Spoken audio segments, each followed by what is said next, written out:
तकनीक और आधुनिकीकरण के युग में संस्कार और परंपराओं के संरक्षण की चुनौती को संघ किस प्रकार देखता है? क्या आपको लगता है कि देश की शिक्षा प्रणाली में गुलामी मानसिकता की झलक है? दोनों शिक्षा और प्रशासनिक प्रणाली में काफ़ी सुधार की गुंजाइश है। संघ के नाते हम कैसे इस प्रणाली में सुधार कर सकते हैं? इसी से जुड़ते हुए कुछ और भी प्रश्न हैं, वो भी मैं पूजनीय सत्संग चालक जी के सामने रख देता हूं। मिशनरी स्कूल एवं पब्लिक स्कूल में शिक्षा के नाम पर जिस तरह हजारों वर्षों पुरानी संस्कृति को धूमिल किया जा रहा है, they are reading English novels, history school books written by leftist writers. How to bring them to the mainstream? क्या ये अगला उसका भाग है? क्या रंगमंच को स्कूली और विश्वविद्यालय स्तर पर केवल क्यूरिकुलर गतिविधि के रूप में रखने के बजाय अनिवार्य विषय बनाया जा सकता है, ताकि छात्र बचपन से ही अपनी कला और संस्कृति से जुड़ सकें? इस पर आपका मार्गदर्शन क्या है? दो प्रश्न इससे और जुड़ते हुए हैं। भारतीय वैदिक गुरुकुल शिक्षा को मुख्य धारा की शिक्षा से जोड़ने और वैदिक कला की 64 कलाएं विद्यार्थियों को सिखाने के लिए क्या प्रयास हो रहे हैं? जो लोग इस दिशा में निष्ठापूर्वक कार्य कर रहे हैं, उनकी सहायता किस प्रकार से की जा सकती है? इस समूह में अंतिम प्रश्न है, कक्षा 6 से 12 तक संस्कृत भाषा को अनिवार्य करने में संघ का क्या मत है? पूजनीय सत्संग चालक जी से प्रार्थना है।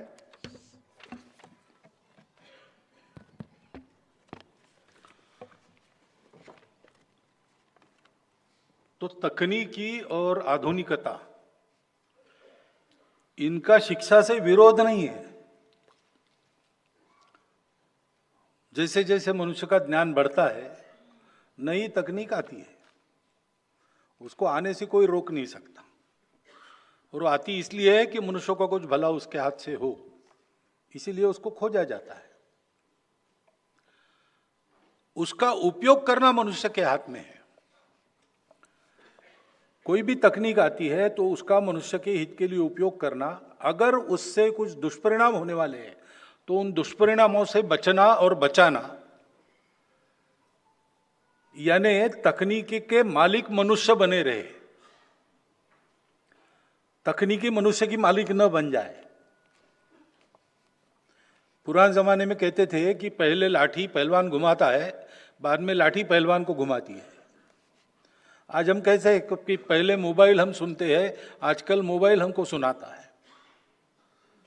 तो ये न हो, इसीलिए शिक्षा आवश्यक है। अशिक्षित हाथ में पड़ जाए तो सारा ज्ञान का क्या दिशा लेगा बता नहीं सकते, वो विध्वंसक हो सकता है।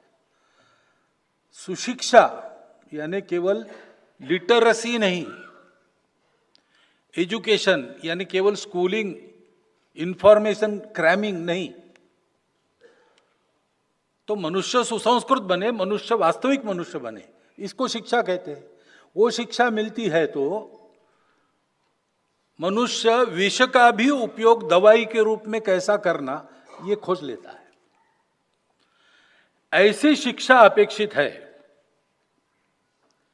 अपने देश की शिक्षा बहुत पहले लुप्त हो गई, लुप्त की गई। एक नई शिक्षा पद्धति इसलिए लाई गई कि हम लोग सदा विदेशी आक्रमकों के या विदेशी हमारे उस समय जो शासनकर्ता थे, हम उनके गुलाम थे, उनकी गुलामी में हम सदैव बने रहे। इस देश पर उनको राज्य करना था, इस देश का विकास नहीं करना था। और इसलिए सारी जो प्रणालियां उन्होंने बनाई, उसमें हम इस देश पर राज्य कैसा कर सके, इसको ध्यान में रखकर उन्होंने बनाया। उन्होंने इस देश को जीता था, इस देश को उनको अपने अधीन रखना था, उसके लिए जो करना है वो उन्होंने किया। लेकिन अब हम स्वतंत्र हो गए तो हमको राज्य चलाना केवल नहीं है, प्रजा पालन करना है।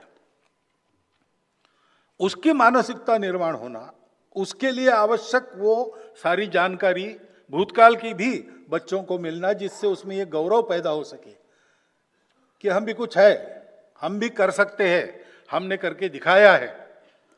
ये सब परिवर्तन होना आवश्यक था।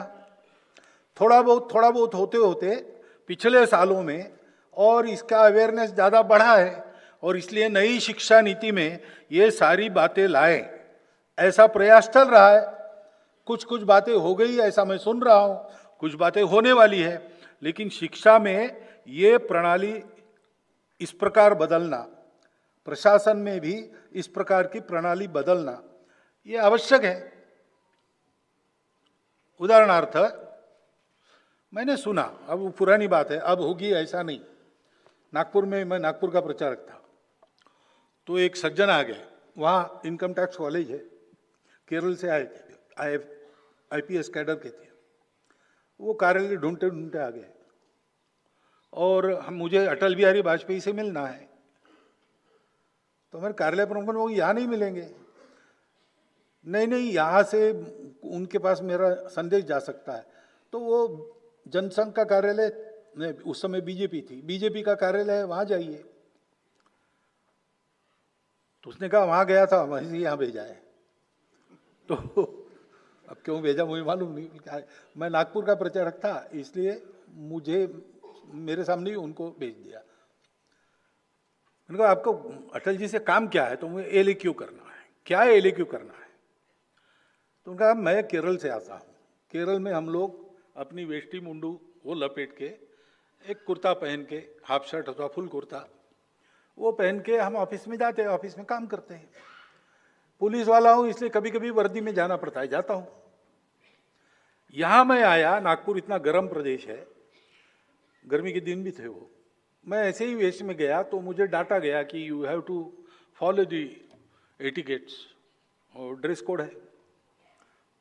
तो मुझे लगा ठीक है, तो मैंने जाकर खादी भंडार में कुर्ता पैजामा जैकेट सब खरीदा, वो पहन के गया। उनका ये नहीं चलता है, ड्रेस कोड ऐसा है, पूरा सूट चाहिए, कोट टाई वगैरह वगैरह सब। तो मुझे ये समझ में नहीं आया कि यहाँ नागपुर में गर्मी के दिनों में ये कैसे चलेगा भाई? हम तो उबाल उबाल कर आलू हो जाएंगे अंदर ही अंदर। तो मुझे LAQ करना है कि ये कब बदलेगा। तो जब मैंने फिर उनको बताया अटल जी को, क्या पत्र भेजो, वहाँ दिल्ली में जाओ, यहाँ से वो बीजेपी का कार्यालय अलग है, बीजेपी अलग है, हम अलग है, सब समझाया। वो मान गए, अच्छे थे, गए होंगे पता नहीं, लेकिन इसकी चर्चा मैंने की तो लोगों ने बताया कि हमारे प्रशासनिक सेवा में ड्रिंकिंग एटिकेट्स सिखाए जाते हैं। अब ड्रिंकिंग एटिकेट्स ठीक है, पाश्चात्य देश, ठंड देश है, वहाँ ये उपाय करने पड़ते होंगे, तो वहाँ उसका एटिकेट भी है।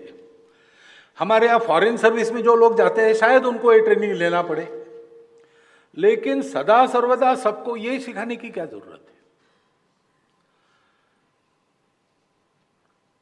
तो कुछ परिवर्तन होना चाहिए। सब ऐसा ही है ऐसा मैं नहीं कह रहा हूं, स्वतंत्रता के बाद कुछ तो बदला ही होगा, क्योंकि अब लोगों का पालन भी करना है, लेकिन अभी भी गुंजाइश है। तो वो सारे परिवर्तन होने चाहिए और इसमें बहुत ज़्यादा अप्रेंसिव होने की जरूरत नहीं। सब जगह अपनी परंपरा की, अपने मूल्यों की, अपने मूल्यगत आचरण की, यानी संस्कृति की शिक्षा देनी चाहिए। वो रिलीजियस नहीं है, वो सोशल है। हमारे रिलीजन्स अलग अलग हो सकते हैं, सोसाइटी के नाते हम एक है, ये समझकर वो कॉमन है। जैसे माता पिता को सम्मान देना, ये किसी रिलीजन में इसकी मनाही है क्या? बड़ों के सामने नम्रता रखना,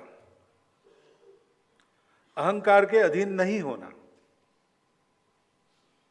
आदि आदि बातें एक विशेष है और अलग दिखती है। दूसरी जगह दूसरा है, उसके वहां कारण होंगे, उसके कारण होगा वो, मैं उसको खराब नहीं कह रहा हूं, लेकिन अपना अच्छा है। तो ये शिक्षा मिलनी चाहिए और ये एक तरह से यूनिवर्सल है, बहुत थोड़ा अंतर है।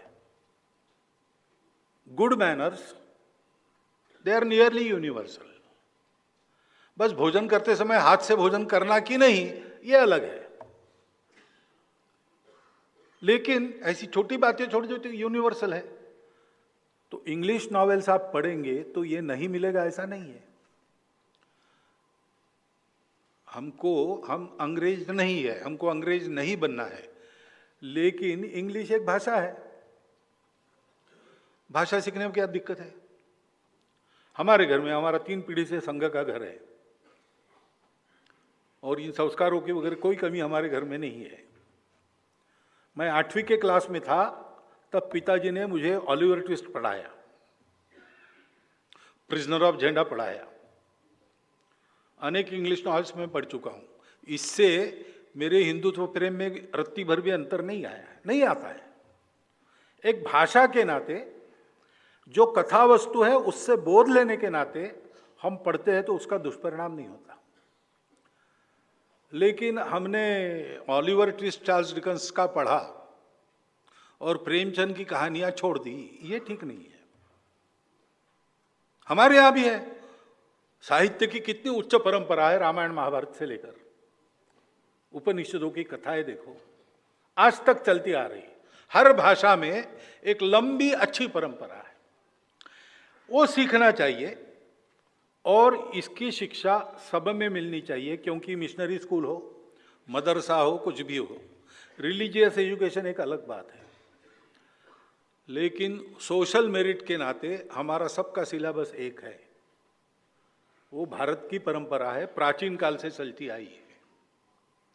जैसे श्रीमान आरिफ बेग आए थे, मैं नगर प्रचारक था अकोला में, विजयादशमी उत्सव के अध्यक्ष के नाते वो आए थे। तो उन्होंने कहा था कि इस देश की परंपरा कैसी है, सबके लिए कितनी अच्छी है। तो उन्होंने उदाहरण दिया था कि अलंकार सुग्रीव और अन्य वानरों के पास मिले, वो सीता जी के है कि नहीं पहचानना था। लक्ष्मण को बुलाया कि तुम भी पहचानो। उसने कहा मुझे केवल पैर की पंजनियां दिखाओ, क्योंकि मैंने कभी सीता जी के मुख की ओर दृष्टि नहीं डाली, मैंने हमेशा उनके चरण ही देखे। अब इसमें जो एक संस्कृति झलकती है वो कितनी बड़ी है, वो सबकी समान है, उसकी शिक्षा सब में होनी चाहिए। उससे हमारा रिलीजन मार नहीं खाता, उल्टा अधिक अच्छा बनता है। ये समझना चाहिए और ये संस्कार सब में होने चाहिए। ठीक है, आपकी जितनी ताकत है, मेरी जितनी ताकत है, मिशनरी स्कूल में वगैरह जब होंगे तब होंगे, मेरे घर में तो होने चाहिए ना। यहां से हम शुरू कर सकते हैं, वो करना चाहिए। और हमारे यहाँ अभी जो नई शिक्षा नीति में पंचकोशीय शिक्षा का तत्व मान्य किया है, उसमें सभी कोशों का विकास, सर्वांगीण विकास, उसमें कला, क्रीड़ा, योग, ये सब है। तो धीरे धीरे इसको विकसित करना पड़ेगा। जैसा मैंने कहा कि विपरीत शिक्षा में हम इतने आगे गए थे कि एकदम उड़ना संभव नहीं, तो टर्निंग शुरू हो गया है, वो रुके नहीं, चलता रहे और पूरा टर्न होगा, उसको समय लगेगा। इसलिए करिकुलर गतिविधि नहीं, प्रत्येक मनुष्य को कला का अंग चाहिए। संगीत नृत्यम कला विहीना साक्षात पशु पुच्छ विषाणहीना, ऐसा कहते हैं। जिस मनुष्य को संगीत, नाट्य, नृत्य कला का अंग नहीं है, सभी का नहीं, किसी एक का, उसमें वो ट्रेंड ही होना चाहिए ऐसे नहीं, लेकिन अच्छा गाना समझ में आना चाहिए, सुर कान को पकड़ में आनी चाहिए, बुद्धि को नहीं समझे चलता है। इतना भी हो गया। ये भी जिसका नहीं होता वो कौन है? तो बिना पूछ सींग वाला पशु है, ऐसा अपने यहाँ कहा है परंपरा में। तो ये तो होना ही चाहिए, लेकिन इसमें एक अनिवार्य ये विषय जो है उससे काम नहीं होगा, ऐसा मुझे लगता है। क्योंकि मेरा अनुभव जो है, आप जिस बात को अनिवार्य करते हैं उसकी प्रतिक्रिया होती है। और छोटे बच्चों को, एक आदमी को कुत्ता था, उसको दवाई पिलाने को डॉक्टर ने कहा, और कहा कैसे पिलाएं? तो ये आसान है, उसको पकड़ो, घुटने में पक्का बंद करो, हिलेगा डुलेगा नहीं, फिर यहाँ दबाओ तो मुंह खोलेगा, दवाई डाल दो और मुंह बंद कर दो, और जब तक वो निगल नहीं लेता छोड़ो मत। पहले दिन उसने कुत्ते को पकड़ा, कि सब किया, तो कुत्ता जान गया, दूसरे दिन भी किया तो कुत्ता जान गया कि 8 बजे ये दवाई पिलाता है, तो वो भाग जाए। फिर उसको पकड़ के लाना पड़े तो छटपटाए, ये करे वो करे, कभी काट ले कुछ, लेकिन इसने तय किया था। ऐसा 3-4 दिन हो गई खटपट। उसके बाद एक दिन वो कुत्ते के झटके से वो दवाई की कटोरी गिर गई, तो सारी दवाई जमीन पर गिर गई। फिर इसने छोड़ दिया गाली देते देते। उसने देखा कुत्ता जाकर दवाई चाट रहा है, यानी वैसे देते तो वो ले लेता। तो ये कंपल्शन का ये भी परिणाम होता है। उसको हर में आवश्यक, संगीत जैसे विषय में, नाट्य नृत्य, इन विषयों में ये मनुष्यता का एक स्वाभाविक झुकाव उसमें रखता है। उसको जागरूक करना पड़ता है, कंपल्सरी नहीं करना पड़ता है, इसकी टेस्ट लगानी पड़ती है। वो होना चाहिए। वो घरों में भी हो सकता है, विद्यालय में और अच्छी तरह हो सकता है। हमको संगीत की रुचि कैसी लगी, हमारे चाचा गाते थे, अच्छे गीत गायक थे, रेडियो स्टार भी थे। उनके चलते उनके अभ्यास के लिए घर में रिकॉर्ड्स आती थी, वो हम चाहे न चाहे वो सुननी पड़ती थी, सुनते थे। कविता सिखाने वाले शिक्षक कविता हमसे गवा लेते थे, तो हम सारा क्लास मिलकर गाता था एक एक कविता। और अपनी भाषाओं की कविता में वृत्त छंद होता है, उसमें एक स्वर रहता है, तो उससे हमारे कान तैयार हो गया, स्वाभाविक आकर्षण पैदा हो गया। तो ये होना चाहिए। आज हम उस जीवन से अपने परिवार को दूर लेके आए हैं, ये सब हमारे यहाँ नहीं होता। वो होना चाहिए, विद्यालय में भी ये होना चाहिए।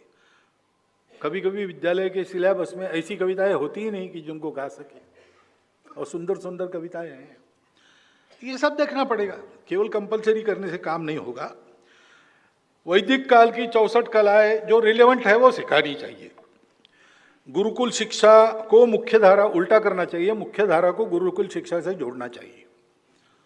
क्योंकि अपनी गुरुकुल शिक्षा है ना, वैसा ही मॉडल शिक्षा का फिनलैंड में है, और फिनलैंड शिक्षा में दुनिया में अग्रणी देश है उस शिक्षा पद्धति के कारण।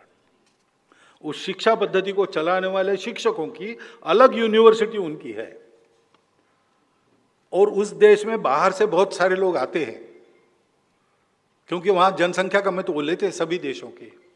तो जितनी भाषाओं के लोग आते हैं उतनी भाषाओं में 8वीं क्लास तक शिक्षा वहां होती है। 8वीं क्लास तक मातृभाषा में शिक्षा होती है, और 10 छात्रों पर एक शिक्षक एक शिक्षिका।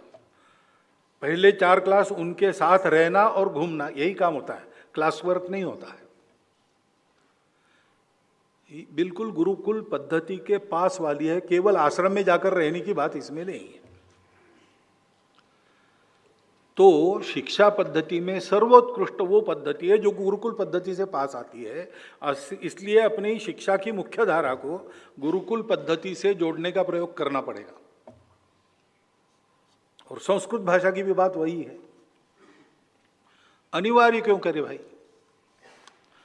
अपनी परंपरा जानना है, भारत को जानना है, तो संस्कृत भाषा का ज्ञान बहुत अच्छा है, होना ही चाहिए। तब हम जान सकते, मूल स्रोतों से जान सकते। हमको भाषांतर पढ़ने नहीं पड़ते, और भाषांतर बहुत सारे गलत किए हैं अथवा किए गए। तो मूल स्रोत जानना है तो संस्कृत पढ़ना अनिवार्य है। लेकिन स्कूल में मुझे घर से भेजा, संस्कृत परीक्षा दो, किला पारडी की परीक्षाएं चलती थी, तो मेरा मन नहीं लगा। लेकिन घर में मुझे संस्कृत स्तोत्र सिखाए गए, वो मैंने याद कर लिए।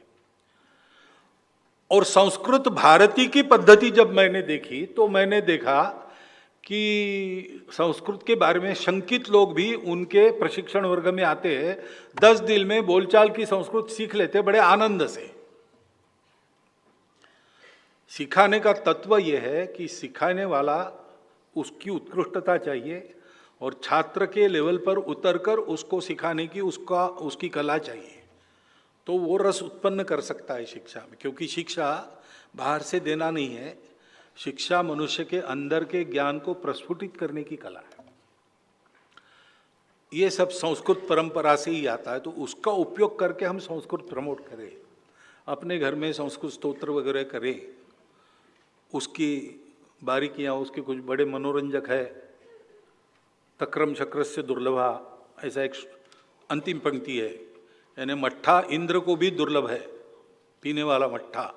उसके पहले 3 प्रश्न है, क्या तक्रम, ऐसा 3 प्रश्न है, उसमें 2 आ गए एकदम। जयंतः कस्य वै सुता कथम विष्णुपदम प्रोक्तम। तो जयंत किसका लड़का है, ये दूसरे नंबर का प्रश्न है। उसके पहले नंबर का प्रश्न है, उसका उत्तर है मट्ठा। हाँ, भोजनांते च किम पेयम, मट्ठा, भोजन के बाद क्या पीना है। जयंत कस्य वै सुता, इंद्र, जयंत इंद्र का पुत्र है। और कथम विष्णुपदम प्रोक्तम, विष्णुपद कैसा है, दुर्लभा। तो 3 प्रश्न पूछे, अंतिम पंक्ति में 3 उत्तर लिखे, तक्रम शक्रस्य दुर्लभा। उसका भाषण तो होता है मट्ठा इंद्र को दुर्लभ है। अब ये ऐसा बताते तो इंटरेस्ट उत्पन्न होता है। ये सारी बातें होती थी, ये करनी चाहिए। तो अपने आप बच्चे संस्कृत पढ़ेंगे, लेकिन संस्कृत का काम चलाओ ज्ञान कम से कम भारत को समझना चाहने वाले प्रत्येक को होना चाहिए।